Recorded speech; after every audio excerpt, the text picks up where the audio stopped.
Sebab kalau masajid ranca awak, nyaman awak itu memotivasi kita ke masajid, Pak. Kalau dulu zaman Nabi, ini hebat sahabat tuh. Nggak ada wasir, nggak ada lantai keramik dulu dengan. Nah, dulu hanya tikar tanah para sahabat. Tapi ada sahabat yang jaraknya 2 jam dari rumahnya ke masjid, dia sudah datang sebelum azan masuk. Awak kan masjid di pukul rumah awak. Lah azan, ibu kan ya. Awak orangnya jadi kan. Jangan ada lah orang lain, sadar diri aja lah.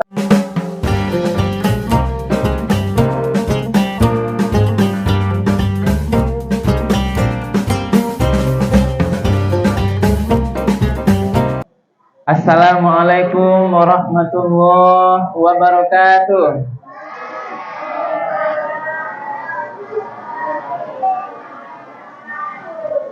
Alhamdulillahirabbil alamin, allazi anzala as-sakinata fi qulubil mu'minin.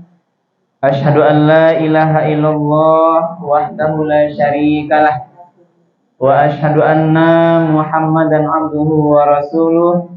Sallallahu alaihi wasallam la nabiyya ba'dah. Wa qala Allah ta'ala fil Qur'anil Karim, a'udzu billahi minasy syaithanir rajim. Bismillahirrahmanirrahim.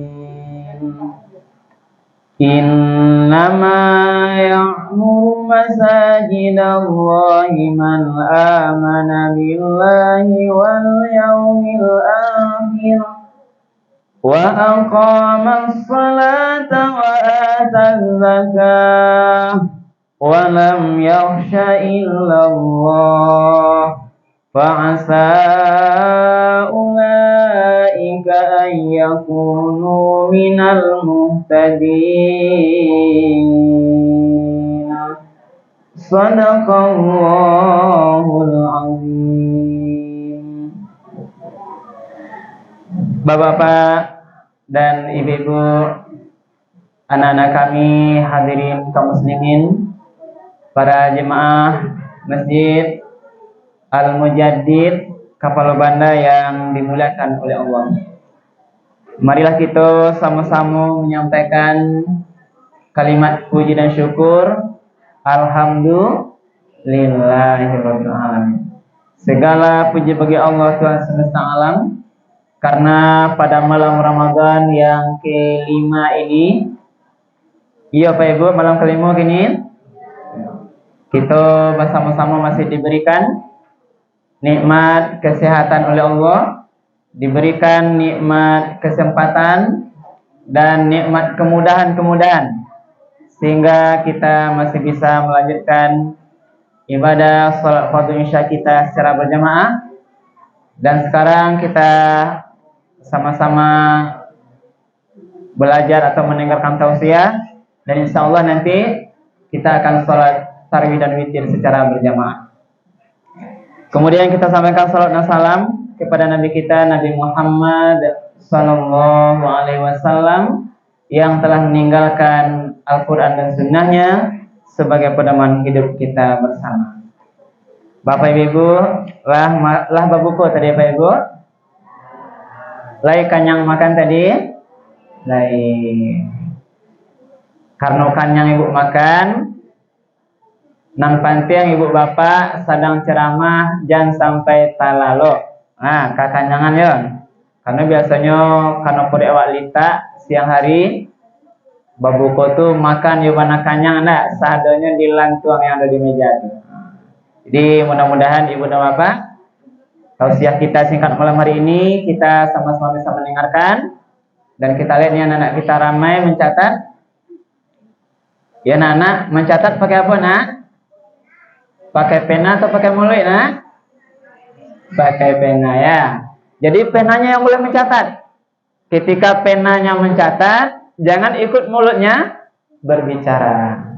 Nah, judul tausiah wak malam hariko sebagaimana disampaikan oleh pengurus masjid kita tadi, keutamaan memakmurkan masjid. Nah, jadi rumah ibadah. Ini termasuk di sini adalah maknanya adalah keutamaan memakmurkan musalla atau surau ya Pak ya. Karena masjid itu dalam arti yang lebih luas, tempat sujud, tempat sholat. Jadi banyak keutamanya. Hari ini yang kita lakukan malam hari itu adalah ini bentuk salah satu cara bagaimana kita memakmurkan masjid. Rahmi musajid. Malam kalimu Ramadan di Masjid Al-Mujaddid ko rahmi. Itu alhamdulillah. Pertanyaannya laik bertahan sampai akhir Ramadan menjaga Bapak Ibu? Insyaallah. Yohana tuh lah.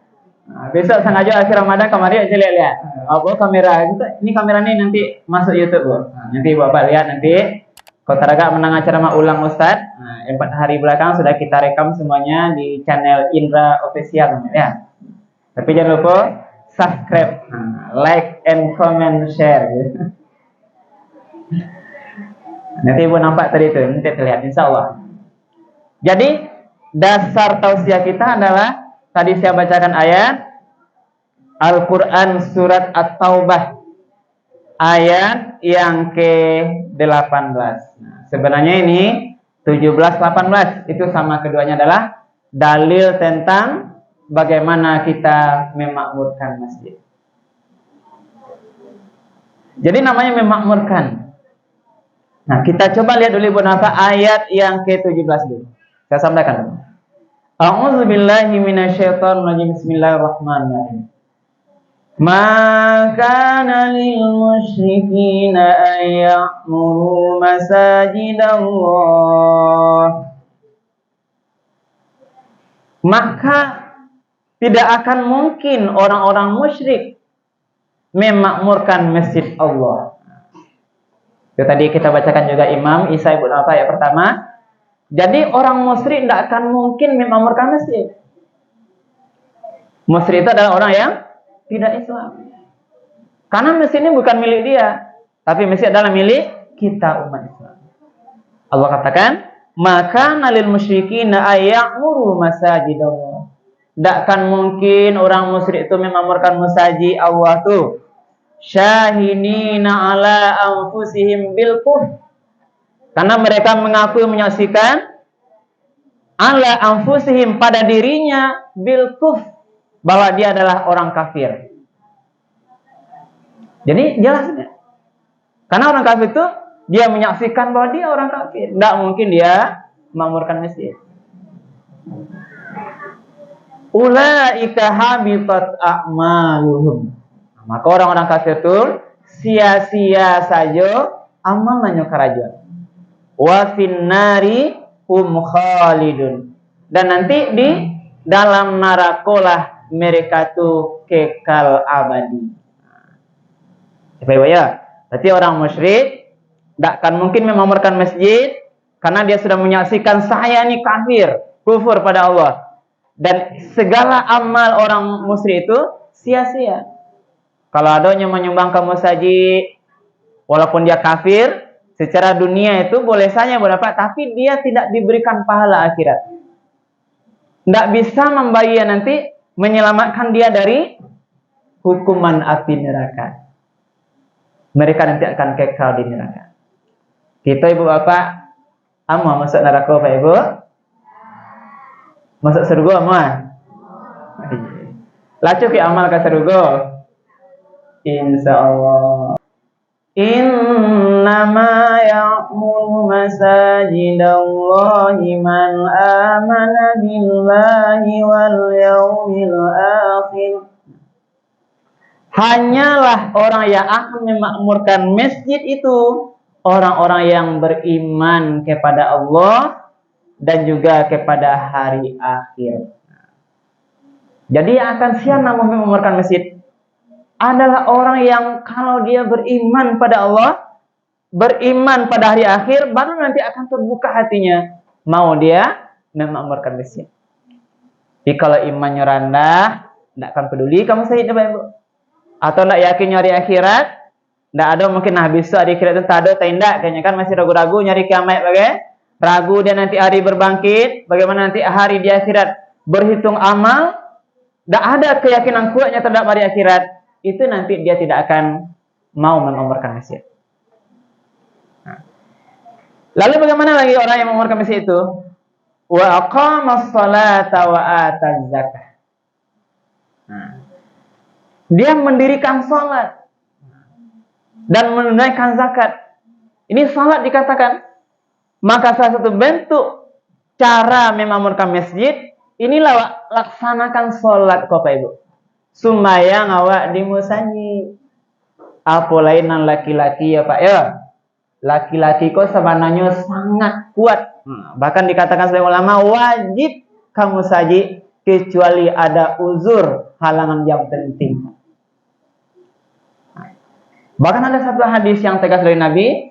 Nabi pernah istilahnya mamareso. Ketika Nabi bangun masjid, dikunjungi rumah-rumah para laki-laki, dilihat di situ. Kalau dia lihat nanti ada orang yang di rumah tuh tidak ada uzur, tidak sakit, tidak ada halangan, tidak amal ke masjid, bahkan Nabi menyatakan dibakarnya rumah itu. Ini menandakan. Lalu ditanya oleh sahabat, apakah itu berlaku untuk salat Jumat? Wahai semua, tidak. Ini indikasinya adalah bagaimana Rasul itu ingin laki-laki muslim kok tanpa halang, kalau tidak ada halangan loh, tidak sakit bagai, tidak ada alasan, dia sebenarnya harus ke masjid. Ini bentuknya mendirikan sholat. Kalau perempuan ini disunahkan, ini bagus ibu kamu saji ramai bagus, tapi tetap harus menjaga hal-hal yang diajarkan oleh agama. Jadi bentuk memakmurkan masjid itu ada dua. Nah, yang pertama namanya adalah memakmurkan secara fisik masjid. Antara kita bangun masjid bersama-sama rancak-rancak. Nah, buat rancak-rancak kok kalau rancak kan? Kok lah sudah bangunnya kok Pak Pengurus? Lah sudah kok tuh ada juga dibangun lagi kok. Lah sudah. Kalau jangan minta yang Pak jalan. Jadi kalau masih ada rencana itu bagus Pak. Bagaimana nanti lebih bagus, pasang nanti ruang kok berhasil kan, lebih diperbesar boleh nanti. Jadi boleh nanti dipertinggi juga boleh nanti, ini agak rendah nampaknya kan. Nanti kalau ada uang silahkan pikirkan. Nah, Bapak Ibu lah yang paling tahu bagaimana masjid kita nih awak nyaman kamu saja. Sebab kalau masjid rancak awak nyaman awak itu memotivasi kita kamu saja Pak. Kalau dulu zaman Nabi ini hebat sahabat tuh. Tidak ada wasir, tidak ada lantai keramik dulu dengan. Nah, dulu hanya tikar tanah para sahabat. Tapi ada sahabat yang jaraknya 2 jam dari rumahnya kamu saji, dia sudah datang sebelum azan masuk. Awak kan kamu saji di buku rumah awak. Lah azan, ibu kan lah ya. Awak orangnya jadi kan. Jangan ada ke orang lain, sadar dirinya lah. Ustaz kan memancing-mancing apa saja kan. Nah, dulu zaman sahabat yang mulia itu udah apa? Kan ini ada hadis. Ada satu hadis, afdalus salat fi awwali waqtiha, kan ada itu. Salat yang paling afdal itu di awal waktu.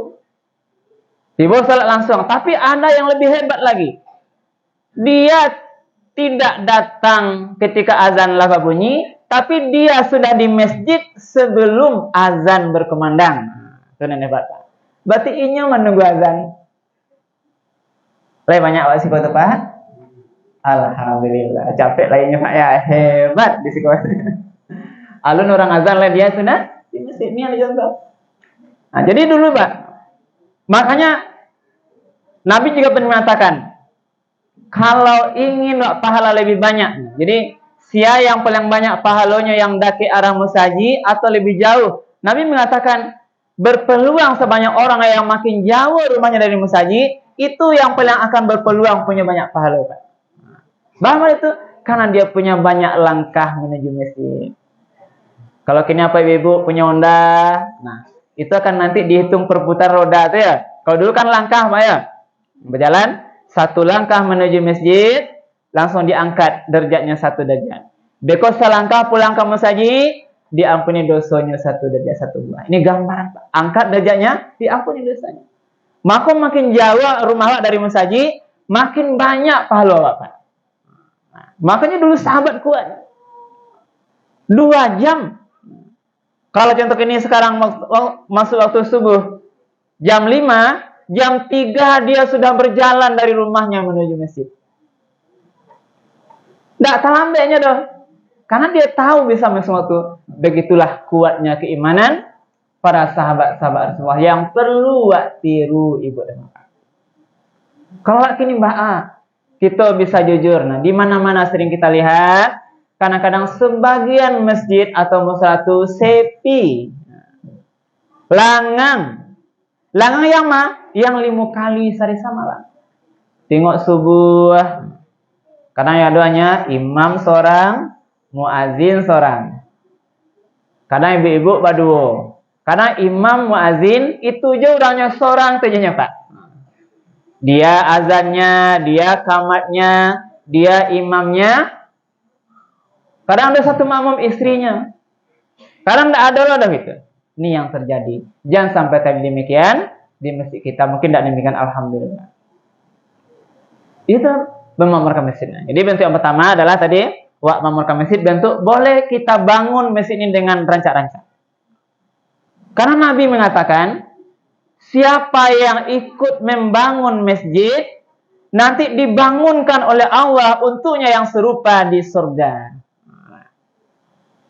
Walaupun nanti istilahnya sebentuk kecil, sekecil makanan burung atau kecil dari itu, barapun modal kamu saji, ibu berikan infaknya apakah 1.000 atau 2.000 atau 500 rupiah atau berbentuk sekarung semen, semua itu nanti dinilai akan dibangunkan untuknya nanti yang serupa di surga. Jadi dibuat bangunan untuk awak nanti di sarugo. Lain yang bangunan di sarugo Pak Ibu. Kok kurangnya bangguannya kan? Lain yang bangunan di sarugo Pak Ibu. Kalau lain bau sawah ikut untuk membangun masjid deh. Nah, apa banyak infak sedekahnya untuk bangunan masjid.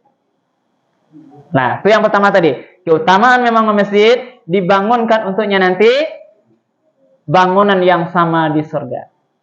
Nah, tadi kita lihat juga orang yang memakmurkan masjid diangkat derajatnya, diampuni dosa-dosanya.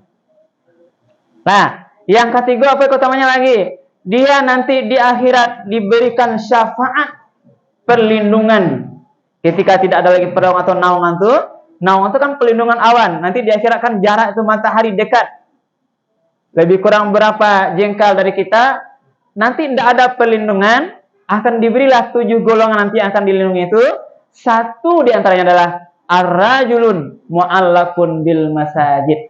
Seorang laki-laki atau seseorang yang hatinya terpaut tak sangkut ke masjid. Sangkut hati ke masjid. Karena hati ke masjid. Kalau tidak ke masjid, ibu hati. Kalau jalan keluar, berjalan kendaraan, kadang azan, dia langsung berhenti di mana masjid. Dia harus sholat. Jadi ada tersangkut hatinya. Saya mengartikan Bu, tersangkut hatinya mana? Saya ngerti Bu. Ibu lihat tersangkut hati ke suami. Hah? Indah? Oh lah, bapak kali Pak ya. Lihat sayang ke rumah ya Pak. Lihat tersangkut hati Pak. Kalau pergi keluar daerah kamar-kamar, terkena rumah Pak. Alhamdulillah, dilambek lagi Pak. Nah, jadi tersangkut hati. Nah, jadi ibu nafak perjemaah yang dimuliakan Allah. Nah, itu tadi bangun masjid secara fisik. Nah, itu yang pertama. Yang kedua, jadi di samping bangun masjid, yang terpenting memakmurkan masjid itu adalah bagaimana kita mengisi masjid itu dengan kegiatan-kegiatan yang ramai gitu. Salat di sini, zikir di sini. Contoh Rasulullah, zaman Rasul masjid itu tidak hanya tempat salat, juga tempat berlatih perang. Tempat bermain-main, melatih bagaimana bergulat, main tombak, segala macam. Itu pernah Nabi melihat Aisyah istrinya kan, nampak mencelik masjid, Rasul berdiri, dilihatnya lah para sahabat bermain-main tombak di situ. Lalu Aisyah melihatnya, tapi Nabi membiarkan, bahkan Nabi membolehkan hal yang demikian. Karena permainan tombak itu latihan atau dalam nanti berguna untuk perang jihad di jalan Allah. Jadi boleh. Di kodon anak besok di luar Ustaz, kau latihan silik kayaknya dibolehkan Ustaz, jangan berang lu kan anak. Nah, kau nak latihan taekwondonya undang nanti Ustaznya kan. Saya nanti dan sebagainya. Itu dibolehkan. Wak ramen masjid awak sampai nanti akhir Ramadan, bahkan di luar Ramadan kita tetap ramai Ibu Napa. kita jaga pelajaran Ramadan, bagaimana kita salat berjamaah kok. Bagaimana juga ibu nanti ramaikan masjid dengan baca Quran, dengan zikir tuh, itu nanti ini harus bertahan nanti sampai nanti di 11 bulan di luar Ramadan. Mudah-mudahan seluruh aktivitas kita diterima Allah, puasa diterima Allah, dan kita berdoa mudah-mudahan panjang umur sampai nanti salame puasa sampai akhir Ramadan, dan nanti di akhir Ramadan Allah ampuni dosa-dosa sama kita bagikan bayi yang baru lahir. Dan yang terpenting mudah-mudahan kita semuanya menjadi hambanya yang bertakwa. Amin ya Rabbal Alamin. Terima kasih dan banyak maaf. Kita akhiri subhanaka wa bihamdika asyhadu an la ilaha illa anta astaghfiruka wa atubu ilaik. Billahi taufiq wal hidayah. Wassalamualaikum warahmatullahi wabarakatuh.